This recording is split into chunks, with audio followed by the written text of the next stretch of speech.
The views, thoughts, and opinions expressed in this podcast belong solely to those expressing them and do not necessarily reflect the OSIP Foundation Incorporated or any other group or individual. This podcast may contain dialogue or subject material that could be considered for mature audiences only. All aspects of how you play the game and the OSIP Foundation Incorporated are protected by copyright and other state and federal intellectual property laws. Unauthorized use without the express written consent of the OSIP Foundation Incorporated is strictly prohibited. If you're interested in sponsoring How You Play the Game, please email us at podcast@osipfoundation.org. Your sponsorship may be tax deductible.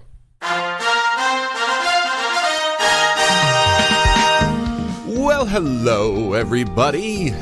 Welcome to another mid-month edition of How You Play the Game, the official podcast of the OSIP Foundation Incorporated. Yours truly, Jack Furlong, with you as we talked about what's going on as far as the world of sportsmanship is concerned. This is the second episode of the month of January. The year is 2025, and I know I'm feeling old too. But glad you can be with us. As always, check us out online at osipfoundation.org. You can contact the show via email using the address podcast@osipfoundation.org. On the socials, we're at facebook.com/OSIP X and Instagram at OSIP Foundation, hashtag How You Play the Game. In today's little quick bit of an episode, I'd like to talk about some stuff that has occurred recently with UCLA men's basketball coach Mick Cronin. Now, let me just state from the get-go that at the time that I am recording this, there's probably about 3 days before this episode is released where more could happen. And the only reason I say that is because what made me think about doing this was because a second thing happened. Okay? You'll understand when you hear what's going on if you're not already familiar with it and whatnot. But there was an incident, and then there was nothing, and then there was you thought about it and whatnot, and then there was a second incident on the heels of that. And when that happens, you kind of start thinking like, could there be a third incident? Will this be a developing problem? Is this something we have to follow, etc.? So I wanted to make sure that I expressed that because it's entirely possible that from the time I'm recording this to the time it is released, to the time that you're even hearing it, there could be additional stuff that's coming out and that could alter this completely. But as long as you're aware of that, I'll continue and we'll kind of get on with it. All right. So if you weren't following it, this is what happened. Okay. Mick Cronin is the head basketball coach for the men's team at UCLA. All right. And essentially, there was an incident where, if I go, I'm just going to find it here. They played a game against, let's see here, Michigan. Okay. And remember that UCLA has now become a member of the Big Ten. There was some shuffling going around with the college conferences, and you just when you think about the strength of difficulty of these games against these other schools and whatnot, there's some changes and whatnot. They had been in, I believe, the Pac-12. They're now in the Big Ten, and they played Michigan, and they lost to Michigan. And he went on a post-game rant to the media where essentially he called his players and his assistants very soft and delusional. The quote here that I have, which is kind of long, I'll read it to you. All right, says the following, quote, "Here's what you do. You play the guys that'll play hard and do what you tell them. But right now I'm searching deeply for some guys that'll play hard enough to win a Big Ten game. As poor as we shot the ball at Nebraska, our second half defense was embarrassing once I got to the film and we went over it. It was embarrassing. So what the truth of it has been, it's really hard to coach people that are delusional. The hungry dog gets the bone. We got guys that think they're way better than they are. They're nice kids. They're completely delusional about who they are," end quote. Now, this right off the bat causes some reaction. And some of the reaction, and I'm not going to necessarily take a stance on it right off the bat here. That may occur later, but we've reached a point in our society where It is very, very difficult to be critical of athletes. And you know what? As I've thought about that significantly because, in terms of sportsmanship, in terms of how you coach kids, how you manage athletes, how you do this, the spectrum has changed significantly, and I think we're still trying to adjust to it. Back in the day, if you played a sport, whether you were a kid, a teenager, an adult, an amateur, a semi-pro, or a professional, all right, it was genuinely and widely accepted that your coach, the fans, any adult really, and to a degree even teammates and other people in those that in the realm of the same age realm of the players, could be exceptionally critical, whether that's vocally, whether that's in media. It was supposed to be motivating. You were supposed to motivate these players to play better by being mean to them. Okay. Now we also started to think, and I think we saw that a lot of that anger, a lot of that behavior was also coming out in terms of treatment of officials, and and we've gone over this stuff an infinite number of times. We've eventually come to the conclusion that type of mask of anger, which is very much toxic masculinity and whatnot, can be very detrimental. We have begun to get to a point where we realize we can't do that. And better late than never. It's true. We don't need to do that. Okay. It has had some serious repercussions, and I think, are slowly coming out of that. All right, but there's a pendulum that's swinging here, okay? Because on the other side of this argument, we've reached a point where we are really coddling the athletes, again, of all ages and of all levels, and from the simplest of levels, the coddling of athletes is the traditional everyone gets participation trophies, which we don't endorse here at OSIT. And on the extreme end of that scale is when you have professional athletes who, are treated very special, who you can't, do negative things to them. They can't have consequences for their actions, because the business side of the operation could be spoiled and the bottom line could be adjusted because that's, sports is big business now. So you have to be very, very careful with that. But that's not healthy either. And so I guess the big thing is, what's it going to take to get the pendulum to swing back to the middle? I really believe in my heart of hearts that there is a fine line that can be straddled there.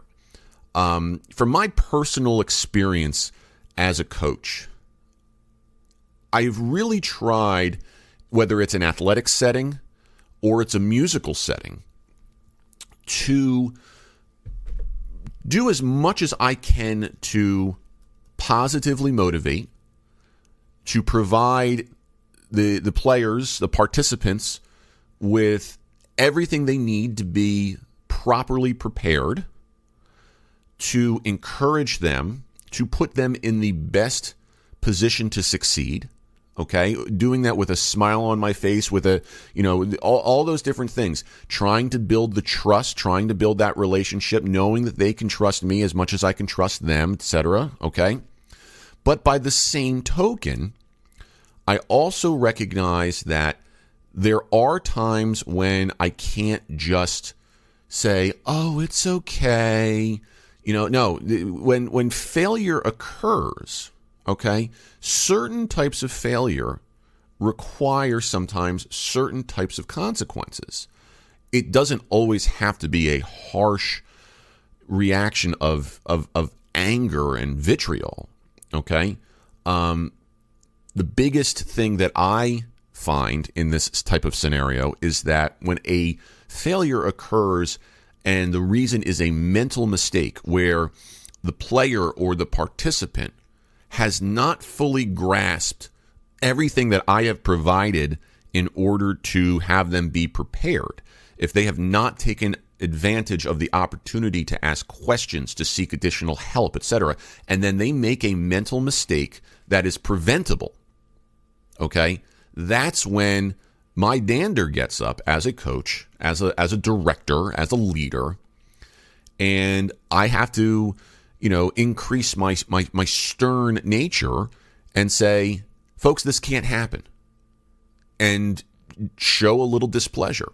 I don't need to be throwing chairs. I don't need to be knocking over tables that had food on them. Okay, I don't need to be punching holes in walls and creating violent outbursts that could scare people. But there sometimes is the reason to get stern and to feel a little of that heat. And mind you, this is also being done internally. Okay, this is being done to my own team.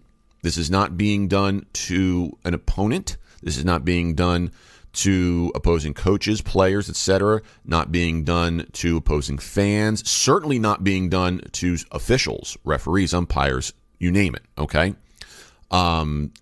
This is all within the program that I control, the program for which I am responsible. And that to me is necessary. And the fact that we've lost that is maybe what's causing some of this. And maybe, just maybe, Mick Cronin is reacting to that in a particular way. Okay? However, as much as I went down that rabbit hole, because I thought, I tried to think when it first happened, I thought maybe he's just trying something new to motivate his players, because we have coddled people, okay? If you look at the professional landscape of athletes, okay, that's even worse, because those are businessmen, okay? Like if you really want to slice the bologna thin here, if I'm dealing with amateurs, if I'm dealing with kids, with students, okay, someone who's not being compensated monetarily for a job, something that is not considered business of any sort, okay, whether it's for-profit, non-profit, it doesn't matter, as long as it is of an amateur ilk, if you will. I will try to be more positive. I will try to be more uplifting. I will try to do a lot more of that. Be encouraging. Try, it's a different animal when you're dealing with kids, students, amateurs, okay? If I'm coaching a college basketball team, I'm looking at this differently than if I was managing a professional baseball team. Because at that point, once you're making money, once you're doing this professionally, okay, the business world comes into play here and results matter, okay? Now, with that being said, results do come in context, okay? It's more along the lines of if I'm managing a baseball team and I can see that all of my players are playing hard, they're unlucky, if they're going through struggles, it's not for a lack of trying, all those different things. Okay, that's where, it's frustrating. Yeah, I might, need to kind of blow off some steam as a human being, but it's a lot easier to accept that. It's more about the results in watching the preparation and seeing how they're reacting. If my professional baseball team is slumping and, to the media they're saying things like, I'm really disappointed in the results. Believe me, I'm really trying. I'm looking for everything. The coaches here have done a great job helping me to prepare. I'm just praying that I can continue to work hard and prepare the way that I know I can to really make this, turn this thing around. I'm not happy, but I'm gonna keep on keeping on because I know it's in there. Great, that's a great response. If it comes off instead as, I'm getting paid, whatever, the lackadaisical effort, etc., then it's a different story. It's the old, if you've ever seen Major League 2, it's the old Jack Parkman type. Okay, it's the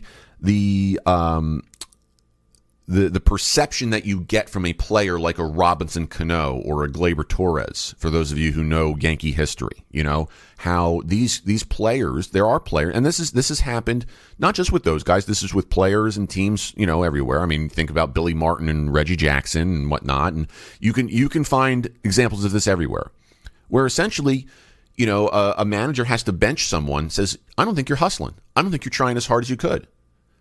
And a lot of these managers can tell that. They can tell when people are trying as hard as they possibly can and when they're not.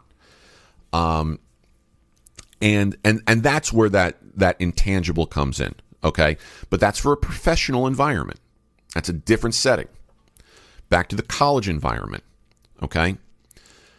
I don't know what Mick Cronin was thinking when he was going through this.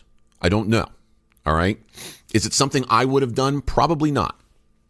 As an isolated incident, when I heard this, I started thinking all those things about, we are soft on our athletes sometimes. Now, again, we're dealing with kids, so it's a different story. But kids cannot be privileged like this. If you're playing college basketball for UCLA, okay, yes, you're still a kid. Yes, you're still a student. But holy hell, you better recognize that you have a blessing that most people do not have. Do not take that for granted.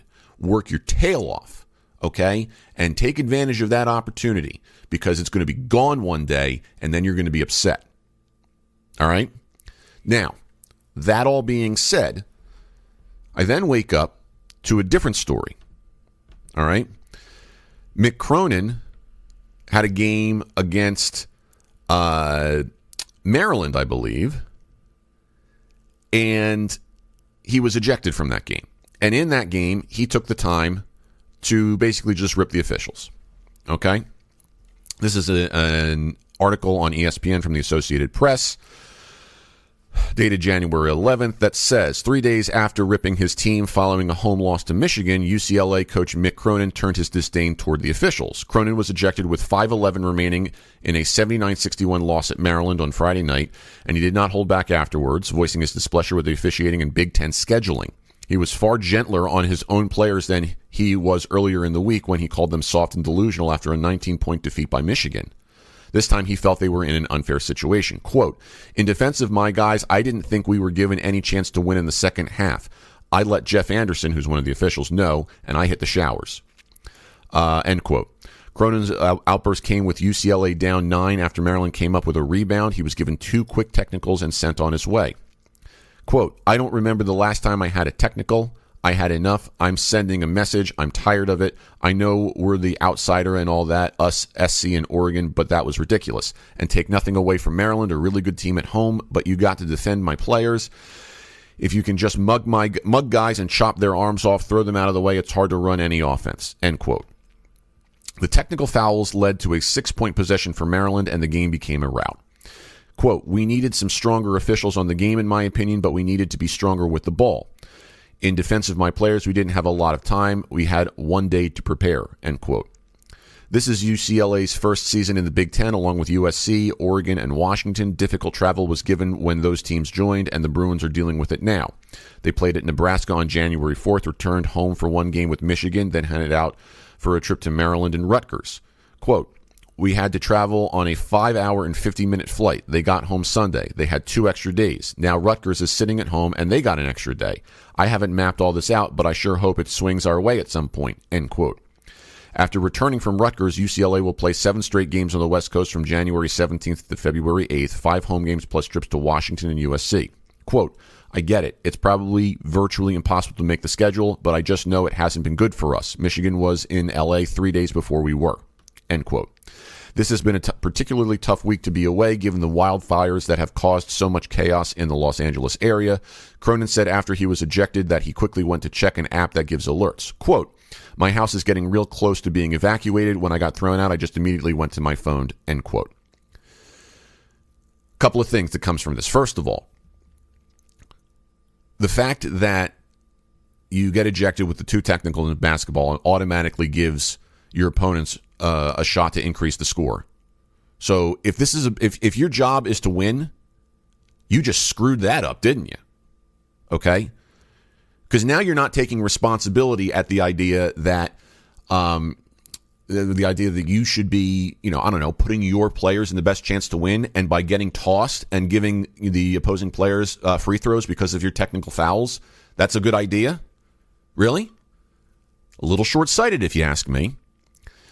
And then on top of that, we've got the whole thing with LA and the wildfires. Okay, so I don't even want to get into that because it's a kind of a separate issue and a much more serious issue. Kind of falls outside the scope of this podcast. So we'll put that aside for now, but we know that it's there. If you look at some quotes from Jay Billis, who is an analyst for ESPN, he actually ripped Mick Cronin after the Michigan rant.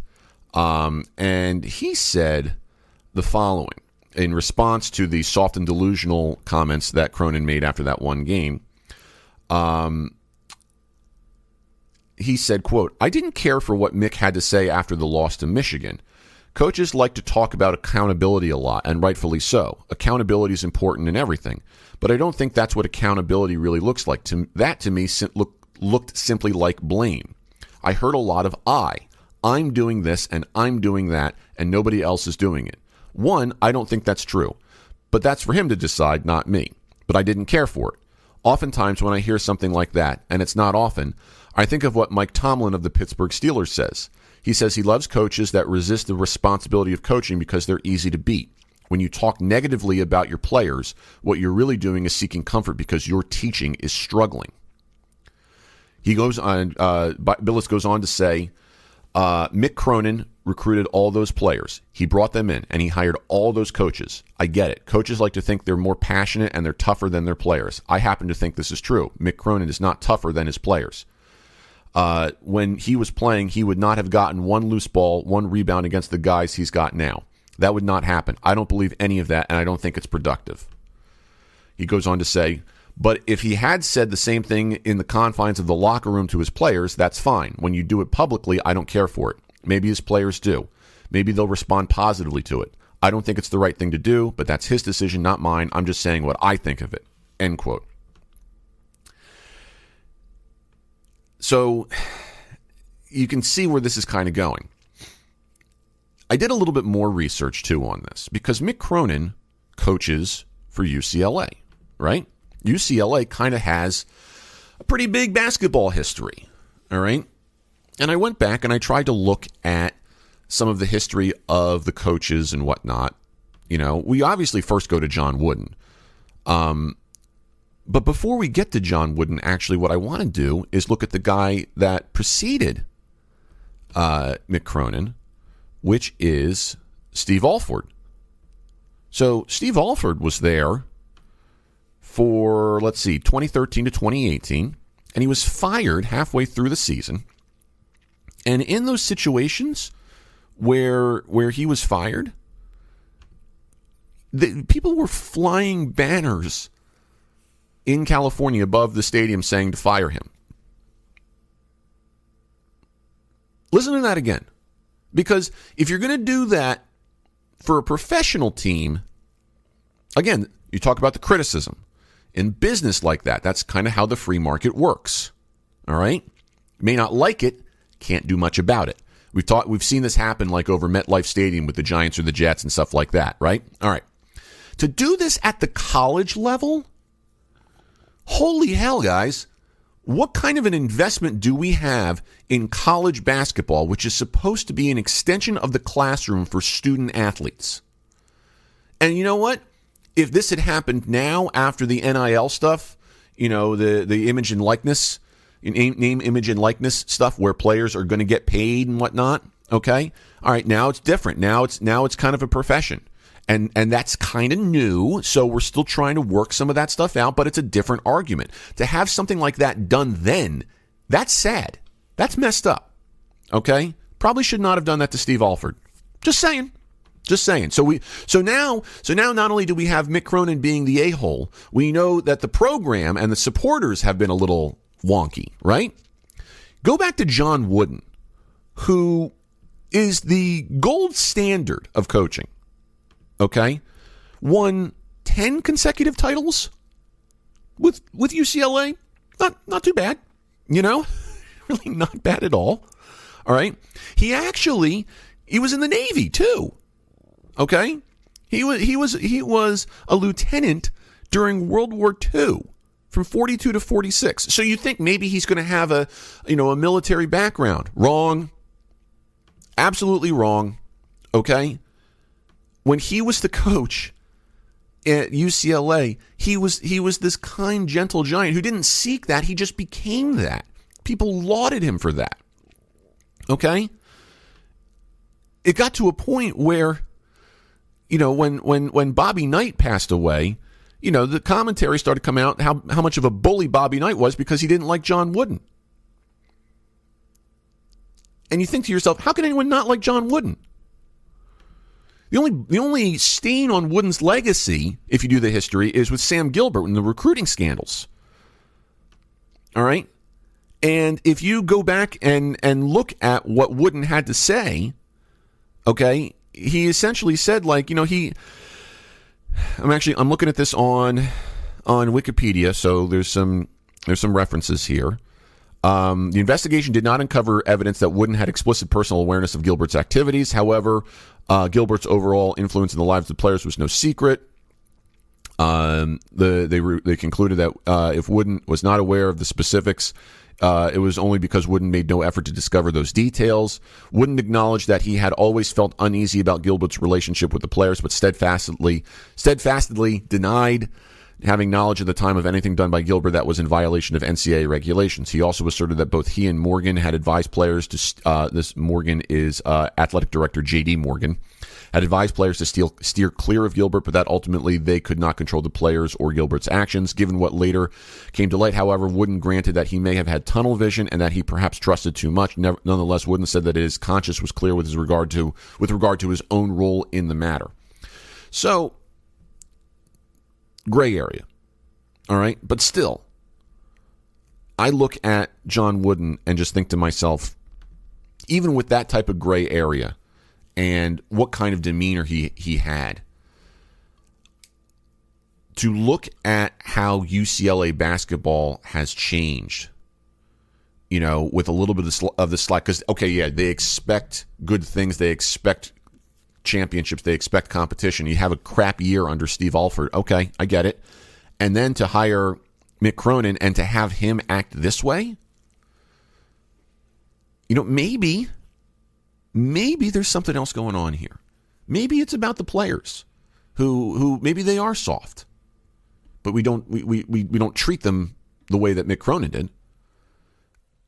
Maybe it's about the money. Maybe the fans are too passionate. The fans that are flying, planes over UCLA with banners that say "Fire Steve Alford." Are these the same types of fans that would have approved of what Sam Gilbert did? This whole thing, whether we want to look at it from Mick Cronin and the here and now, or all the way back, it just makes you wonder what in the hell is going on in terms of college sports here. Why do we allow this type of stuff to happen? And I don't think there's a very simple answer. I think that the parts that we can control are the parts where we consume it. If you're a fan of UCLA, maybe, just maybe, take a step back and say, are we expecting too much of these kids? If you're a kid growing up now in this type of an environment, is it possible to say, geez, maybe we are a little too much on the soft side? And I'm not saying soft is bad, okay? Believe me, I'm hypersensitive. I get it. Okay, yeah, and you do have to adjust to your players a little bit. But what Mick Cronin did here, kind of head scratching.